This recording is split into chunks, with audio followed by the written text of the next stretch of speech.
அது மட்டும் இல்லை, ஃபியூச்சரில் அரசியலும் ஏன் ஒரு கெரியர் ஆப்ஷனாக வரக்கூடாது? அப்படி வரணுன்றது என்னுடைய விருப்பம்.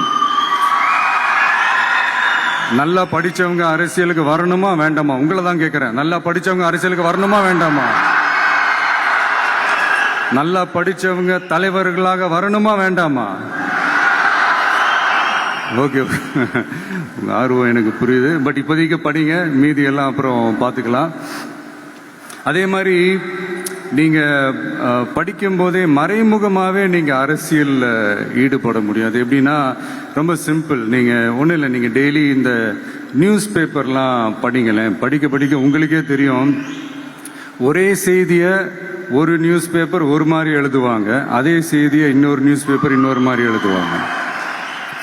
ஒரு செய்தியை ஒரு நியூஸ் பேப்பரில் ஃப்ரண்ட் பேஜில் ஹெட்லைன்ஸில் போடுவாங்க, அதே செய்தியை இன்னொரு நியூஸ் பேப்பரில் கடைசி பக்கத்தில் கூட போட மாட்டாங்க. இங்கே நியூஸ் வேற, ஒப்பீனியன் வேற, செய்தி வேற, கருத்து வேறங்கிறது உங்கள் எல்லாருக்குமே தெரிய வரும். இப்போல்லாம் பார்த்தீங்கன்னா நிறைய இந்த மெயின் ஸ்ட்ரீம் மீடியாவுக்கு ஈக்குவலாக நிறைய இந்த சோஷியல் மீடியா சேனல்ஸ்லாம் இந்த நல்லது கெட்டதுன்னு இந்த ஒப்பீனியன்லாம் கிரியேட் பண்ணுறாங்கல்ல, அதெல்லாம் நீங்கள் பார்த்தீங்கன்னா ரொம்ப ஈஸியாக ஒரு நல்லதை கெட்டதாகவும் கெட்டதும் நல்லதாகவும் நல்லவங்களை கெட்டவங்க மாதிரியும் கெட்டவங்களை நல்லவங்க மாதிரி இந்த மாதிரி புரணி பேசி ப்ரொஜெக்ட் பண்ணுறதெல்லாம் இந்த மீடியா சோஷியல் மீடியாலலாம் நம்ம பார்க்குறோம் இல்லையா? நீங்கள் எல்லாமே பாருங்கள், நீங்கள் எல்லாமே படிங்க, பட் எது உண்மை பொய்ன்னு மட்டும் அனலைஸ் பண்ண மட்டும் கற்றுக்கங்க. அப்போ தான் இங்கே உண்மையிலே நம்ம நாட்டில் என்ன பிரச்சனை, நாட்டோட மக்களுக்கு என்ன பிரச்சனை, இந்த சமூக தீமைகள் பற்றிலாம் உங்களுக்கு தெரிய வரும். அது தெரிஞ்சுக்கிட்டாலே இந்த ஒரு சில அரசியல் கட்சிகள் செய்கிற இந்த பொய்யான பிரச்சாரங்களை எல்லாம் நம்பாமல் எது கரெக்டு, எது தப்பு, எது உண்மை பொய்ன்னு இதை அனலைஸ் பண்ணி பார்த்துட்டு நல்ல தலைவர்களை தேர்ந்தெடுக்கக்கூடிய ஒரு விசாலமான ஒரு உலக பார்வை உங்களால் வளர்த்துக்க முடியும்.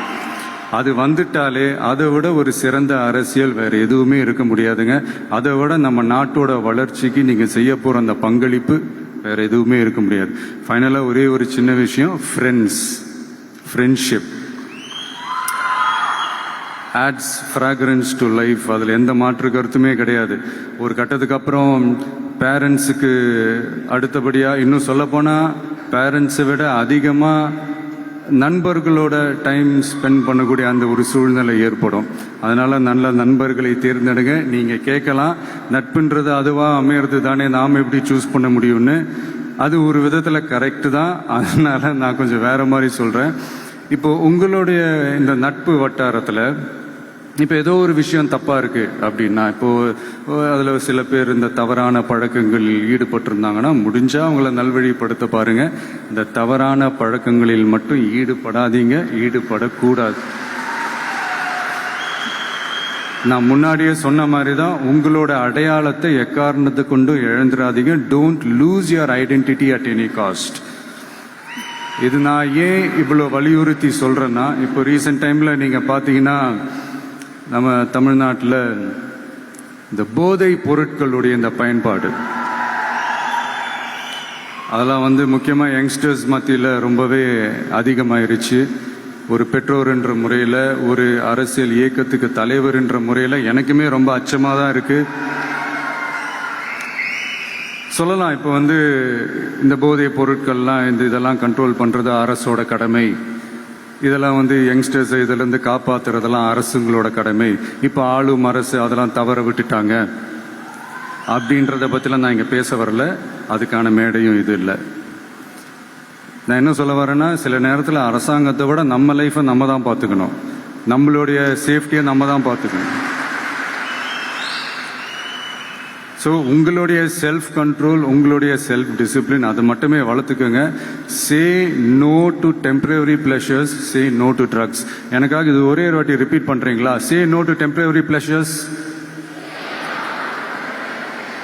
சே நோ டு ட்ரக்ஸ்.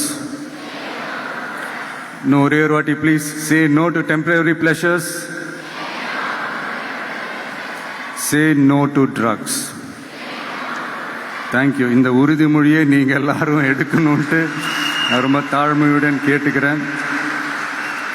மற்றபடி வேறு ஒன்றும் இல்லை.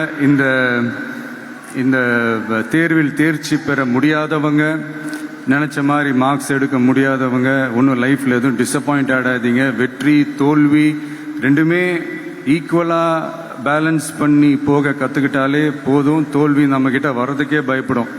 Success is never ending, failure is never final. So இது மட்டும் புரிஞ்சுக்கோங்க. நான் 3ஆம் தேதி மீட் பண்ண போகிற அந்த செட் ஆஃப் ஸ்டூடெண்ட்ஸ் அண்ட் பேரண்ட்ஸுக்கும் சேர்த்து தான் இன்னைக்கு வந்து நான் பேசுகிறேன். ஏன்னா மறுபடியும் இந்த மாதிரி அட்வைஸ் பண்ணி அவங்கள நான் போர் அடிக்க விரும்பலை. செய்திகளை உடனுக்குடனும் துல்லியமாகவும் தெரிந்து கொள்ள சப்ஸ்கிரைப் பண்ணுங்க.